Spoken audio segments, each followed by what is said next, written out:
Thank you for the question. We've done a number of different things. First of all, we've worked with the New York ISO to redouble the requirements that when generators are reliant on natural gas, that they have reliability of backup, and so that's particularly true in the city where we have oil backup. The other piece, though, that the Commission has done is that we've looked at the hedging policies that utilities use, in which case we're asking utilities to really buy a significant portion in a longer period so that they're not subject to these price spikes which happened in extreme weather events.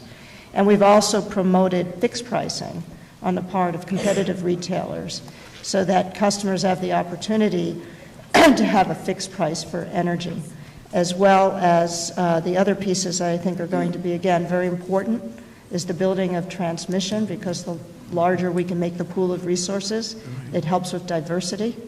And then working with the ISO to make sure that we're looking at the reliability requirements and the plants are meeting their reliability requirements. Last question. In regard to the REV initiative, has that initiative contemplated, and I asked this of the ENCON Commissioner, has the REV initiative contemplated energy storage as a consideration, particularly for renewables? Yes, it has. So we have, energy storage, to me, is a very important part of the future of energy. As we think about more solar, more wind, having storage as a mechanism to help balance resources is important. And we actually today have several of these demonstrations I mentioned are using storage, and utilities are increasingly thinking about how they can think about battery storage as well as other forms of thermal storage as a resource to support reliability. Yeah, in that regard, we have the New York Power Authority pump storage project in my district, London Gilboa. Is NYPA being engaged as part of this initiative, or where are they in the mix? Yes, NYPA is as part of the energy portfolio. We work very closely with them. As part of the Clean Energy Standard, we are expecting that NYPA and LIPA will meet, their share of the requirements, and we know that NYPA is very involved in various forms of looking at advanced resources, whether it's K through solar, but they are also working with storage. Thank you so much. Thank you, Chairman. Thank you. Thank you. Next, Senator Little. You're all set, right? So, okay, Senator Kruger. Afternoon. Good afternoon.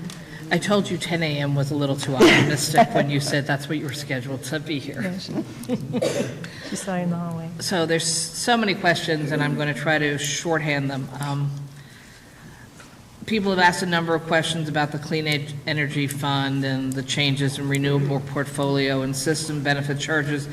Can you sort of just simply explain to us what changes when we go from the current system to the Clean Energy Fund system? Certainly. Or is that really a better question for you? I think that's a better question for Good. We'll leave you Mr. alone Rhodes. for a minute, and I'll come back to him.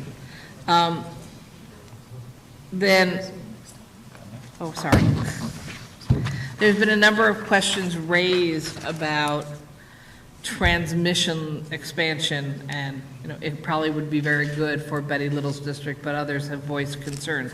My understanding is the stronger our transmission system, the more opportunities we have to bring lower cost energy throughout the state of New York, which actually should, as we're moving to a cleaner, more sustainable model, should also allow us to lower costs, because as someone just explained to me, it's always windy somewhere. It's always sunny somewhere. So can you talk a little bit about why actually expanding transmission options as we move into our clean energy universe is actually a win-win for communities in New York State? Certainly, Senator Kruger, and thank you. So when you think about the power grid, it's really, you have to think about production, transportation, and then consumption. But what's happening under REV is a recognition that we need to really think about the grid as sort of as a whole, And as we think about transmission, it does become really the highway. And for New York, a lot of the production, and I was thinking about this as we were speaking to the commissioner from agriculture, is in the north and to the west.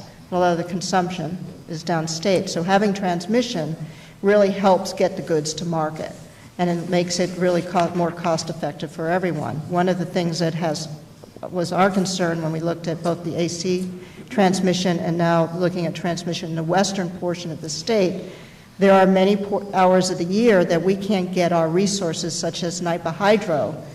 It's behind a bottleneck, and we want to open up that bottleneck so that we can export that power into the downstate region.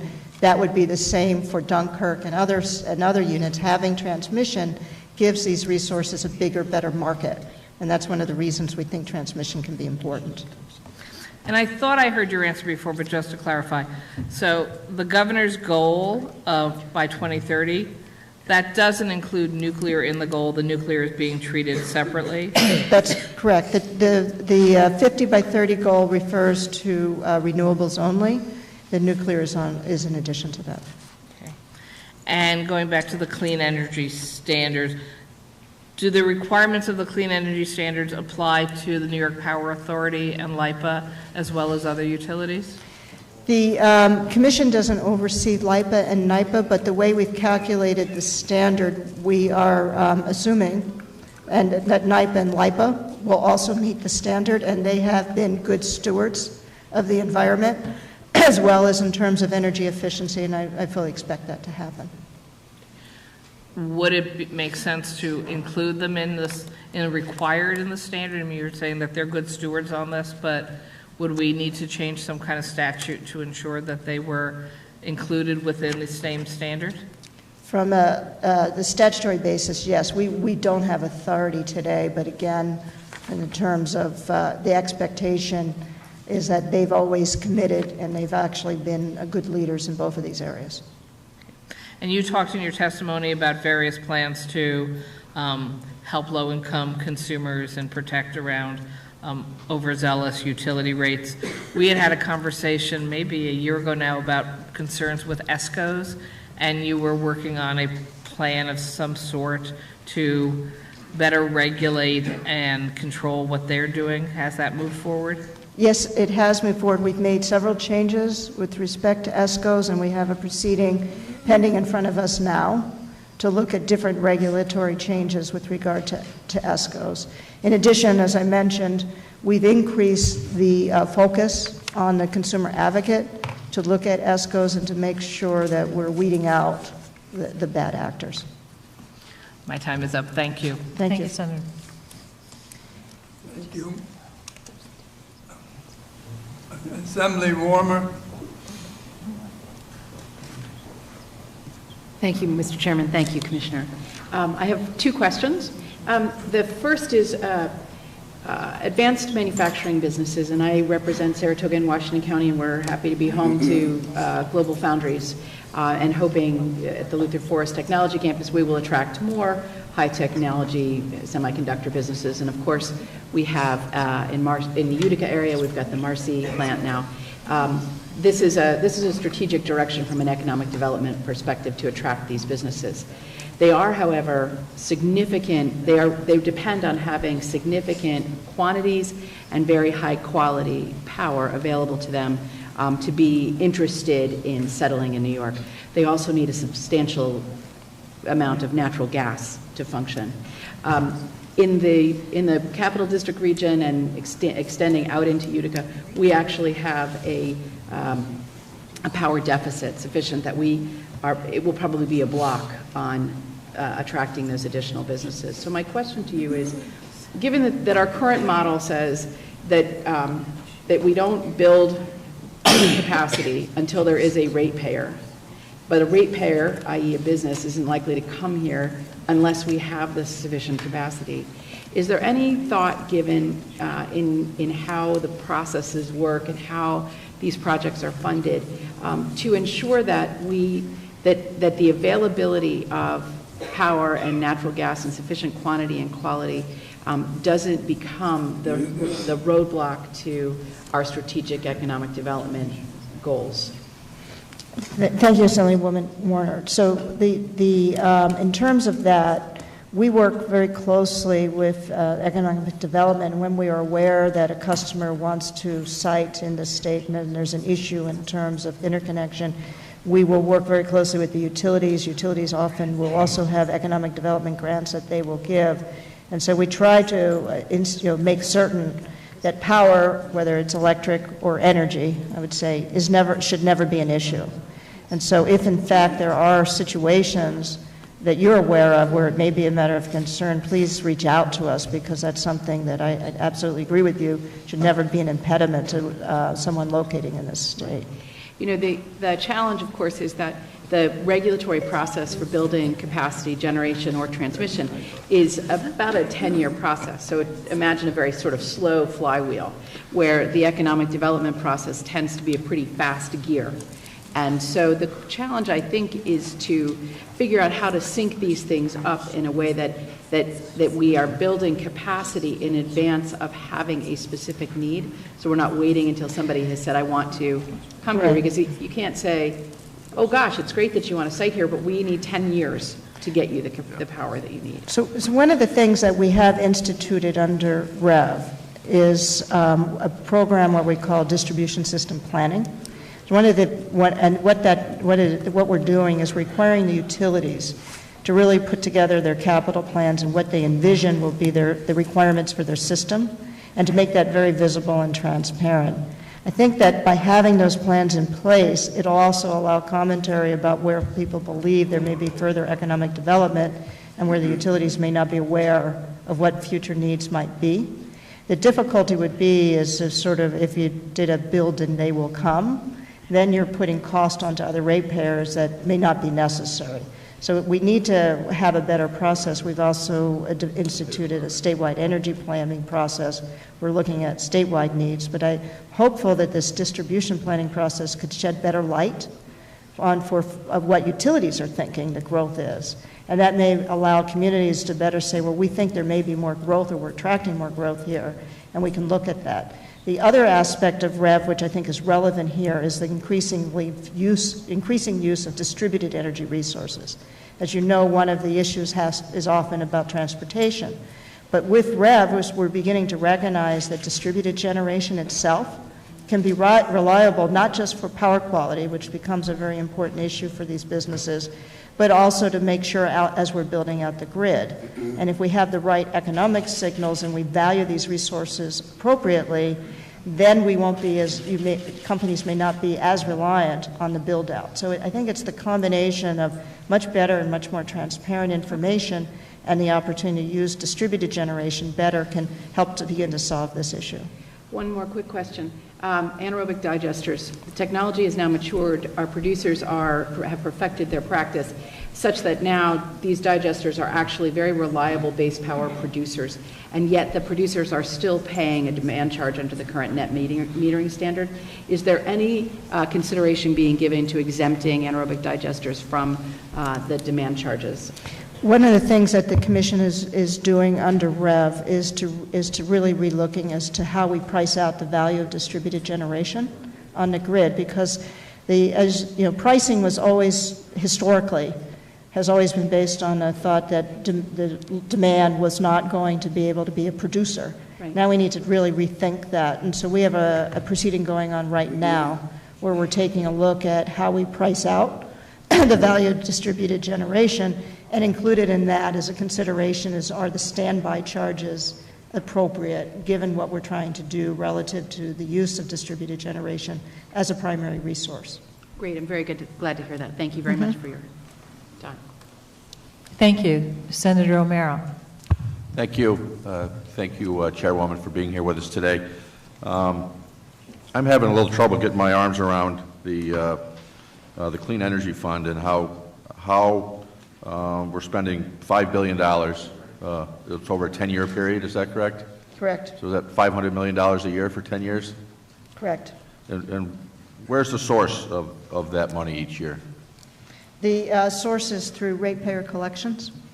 So the ratepayers will be paying $500 million Correct. extra on their bills Well, each it's, year. yeah, it's not really extra. I think we have to think about in the context is that every year ratepayers in New York pay in the order of $20 billion for energy. One of the things that we have found, and the Commission has been looking at energy efficiency for a long time, is that an investment in energy efficiency is actually a way for ratepayers to save money, because what you're really doing is investing in demand savings. And anything we can do in terms of conservation avoids the need of having to build more power plants, transmission, and distribution. So as we identified in our order, by investing $5 billion in helping consumers save energy, we're going to realize with the work that NYSERDA is going to be doing, a potential of $39 billion in bill savings. So rather than an additional amount, it's actually a way of saving, having to otherwise increase the amount of money we spend on generation, transmission, and distribution.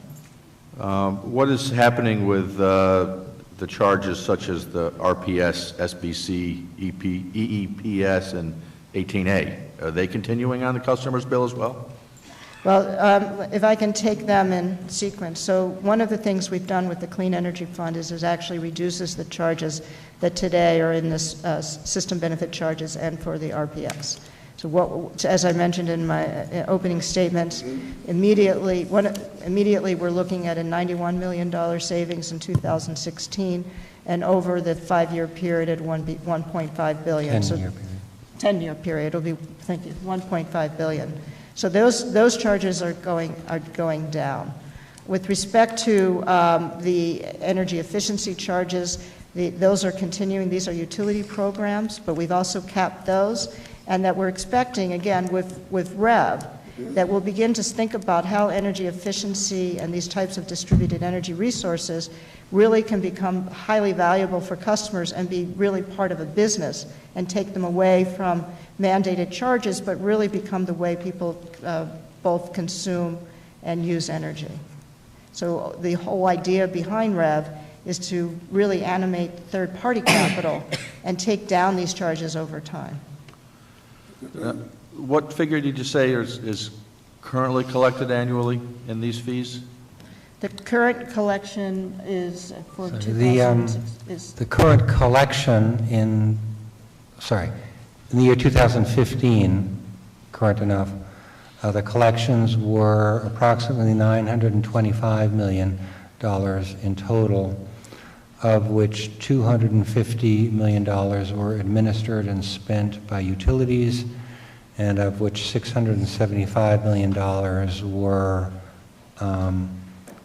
administered to NYSERDA in the portfolio of acronyms that you just rattled through: TNMD, EAPS, RPS, and the like. That 675, as Chair Ziebelman mentioned, is immediately going down in the year 2016 by $91 million to around 585. And meanwhile, the utility layer of that stack is also beginning to go down. But isn't that $91 million of savings going to be replaced with a new fee for the Clean Energy Fund on the customer's bill? No, sir. The $5 billion over 10 years is made up of 10 years of fees, and the first year of fees is already lower than last year's fee by 91, and it continues to go down from there. Okay. And those are directly on the customer's bill that they get, this fee that's on line item down their energy bills they get, and businesses get as well. I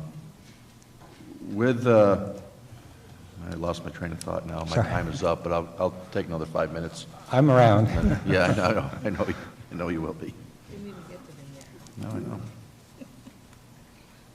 Somebody? Danny? Mr. Otis. Thank you, Mr. Chair. Just wanted to touch base on the broadband issue, and I know the governor has a big initiative and the big RFP that's out to deal with expanding broadband. One issue that I hear from residents about is concern about accessibility to the Lifeline low-income broadband program, whether it be, so it's sort of different than the big program. It's people that already are in areas that have broadband, but they can't afford it. Issues being, what's the price point? And also, how wide is the eligibility? Some view the eligibility where this is offered here and around the country is sometimes very narrow, but for especially school children who need that to, compete and grow educationally, it's important. And so just curious as to whether in the merger situation or more broadly as Public Service Commission policy, where we're going on that, can we improve the world for low-income families and seniors related to that? Thank you, Assemblyman Otis. So yes, we can improve. So the issue of digital divide is a real concern of the Commission as we become increasingly dependent upon broadband. In the Time Warner merger, there is actually a commitment to offer a low cost, high speed, relatively high speed broadband service for low-income customers, and it's expanded. It's the first time we've had this in the state, and eligible will be school-aged children or families of eligible for school lunch, and Social Security recipients of over than 65 seniors. So that, I think, will be very helpful. We're also looking at this issue and associated with our own telecommunications study as to how we start to bridge the divide, because clearly as there's been a convergence on technology, access to broadband at an affordable rate, but more importantly, education around the value of broadband becomes an important matter. We work very closely with Broadband Office to take a look at how we can do that, and then we're also aware that the FCC has looking at expanding Lifeline for broadband, which is really a very welcomed addition and something that we will be working on. Thank you very much. Thank you. Senator Hoylman. Thank you, Madam Chair, and good afternoon. Following up on your discussion of broadband and the Time Warner Cable Charter Communications merger, what other concessions did you receive in your approval for that merger? Because one of the concerns, it's a concern I hear a lot, I'm sure my colleagues do as well, is customer service from our cable companies. Cable's too expensive, you have to wait hours for the repair service, and then you often don't get what you want. All of this clearly has to do with the lack of competition because, let's face it, the cable companies were basically gifted, these monopolies by a historic accident.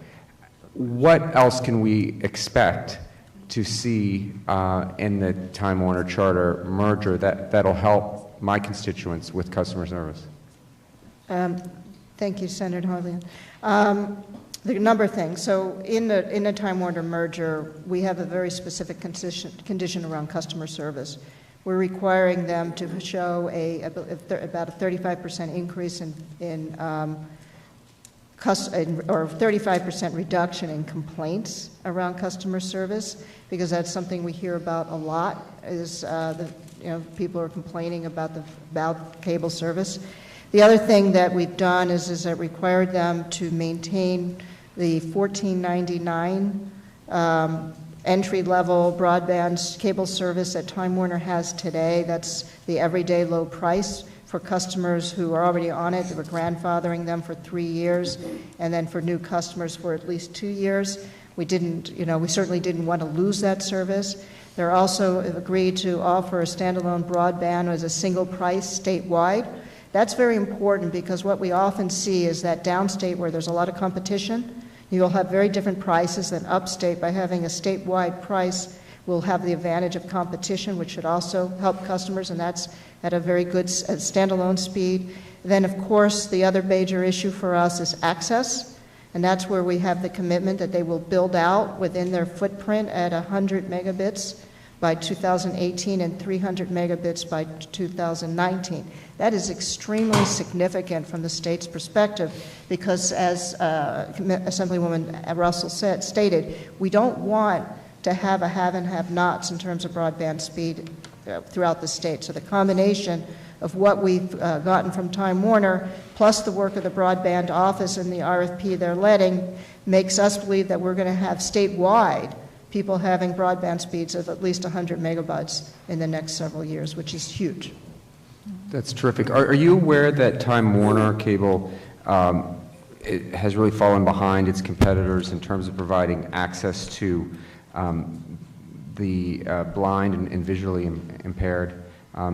They don't generally provide television guides and documents written in Braille. They don't have font size options for on-screen menus. They don't have talking menus or talking guides for the visually impaired. I am aware of that. As a matter of fact, our consumer advocate is visually impaired, and he's brought that to my attention. One of the things that we're doing through our telecommunications study is really looking at service quality and service issues, and that is a matter of concern as we move forward. Thank you very much. Thank you. Assemblyman Kavanaugh. Thank you, Mr. Chairman. Several of my questions have been answered. I'm blessed in my district with not one but 3 senators who represent my constituents, and a couple of them are here, and particularly Senator Hoylman just covered some of our concerns regarding cable service. I actually just want to follow up a little bit on that. In 2014, the legislature passed and the governor signed legislation that expressly indicated that public interest factors should be considered in the review of mergers of cable companies. And I'm just wondering, first, does the legislation itself, I mean, we've talked a little bit about various issues that are in the public interest. Does that standard affect the way you have reviewed mergers and are reviewing the upcoming merger that's before you now? And is that given that bill sunset, is that something that we ought to be continuing legislatively? Well, certainly it has helped our review. I mean, in terms of the standard previously was really a no harm standard. Now the burden is on the company to show net public benefit. And as a result of that standard, it's why the commission took a look at the Time Warner Charter merger to make sure that it's not simply just even or with what it was, but actually that you could show true public benefit. And I think it's a very important standard. In terms of whether or not it would be helpful in the future, that's something I would have to get back to you on, because I'm not quite sure how many more of these we would have. Because we'll all end up with one giant cable company, right? And as you know, as I think you can tell, there's a lot of concern among legislators about, although we're all, I think, just beginning to look at what's the Altice situation, but a lot of concern in that.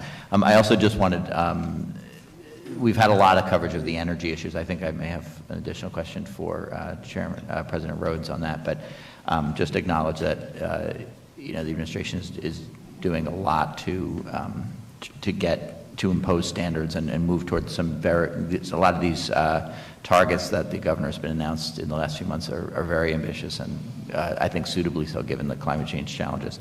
I also wanted, as one of the people that pushed for this a thorough review of the telecommunications industry, I just want to acknowledge in your testimony you mentioned these technical conferences, which are coming up, I guess, right after the legislative break. And I just wonder, at this point, you haven't indicated who will be participating in those. Can you talk about what the scope of those will be and how you expect them to inform your decision-making going forward? Certainly. We have several. The way we use technical conferences is that we invite industry experts in to talk about topical issues. And we have set out the solicitation and have asked experts in the industry, academics, et cetera, to policy experts to really self-nominate. And then we look to put together panels that represent diverse interests around subject matters. The broad areas of things that are of most concern to the commission, one is the question of technological convergence. And it's really what we're talking about in terms of these mergers. Since we began looking at telecommunications, broadband has become the primary vehicle of voice, data, and content communications. And the question is, how do you, with FCC and state policies, how do we move forward and modernize our telecommunications regulation in light of this technological convergence? Not unlike what we're saying in electric, things have changed. What do we need to do to make sure that these changes are to the benefit of consumers? That also, we are also looking at the issues of standards of service. That became a major issue for us. We hear this from consumers. We talked about people don't like their cable providers. They're concerned. They don't feel like they're getting adequate service. What should we be doing as a state to make sure that consumer needs are being met? Different than electric, we do not price regulate anymore in telecommunications, but we do look at competition. We want to make sure the markets are competitive, and we worry about service quality and adequacy of service. And of course, we're always worried about the needs of low income and make sure that those are being addressed. So if it's those subject matters we'll be delving into, we'll be seeking advice, and then we would have additional processes after that to determine how to use that information to start crafting the steps forward. And the reliability and quality of the legacy copper network is also part of that review, is that correct? Certainly. One of the issues that is clearly a matter that has gotten quite a bit of attention is whether or not the copper network is being sufficiently maintained, or whether the FiOS, the fiber network, is replacing it at a pace that is appropriate. So that certainly is a matter of concern to the Commission. And is one of the specific questions that we've asked people to address in the technical conference. Okay, thank you. Thank you. Thank you. Senator O'Meara. Yeah, sorry. Let's go back quickly to the RPS, the SBC, and the EEPS. My understanding, those were all set to expire at the end of February this year. So those are not expiring. They're expiring. They're being replaced with the Clean Energy Fund deductions or additions to the tax to the Yes. to the utility bill.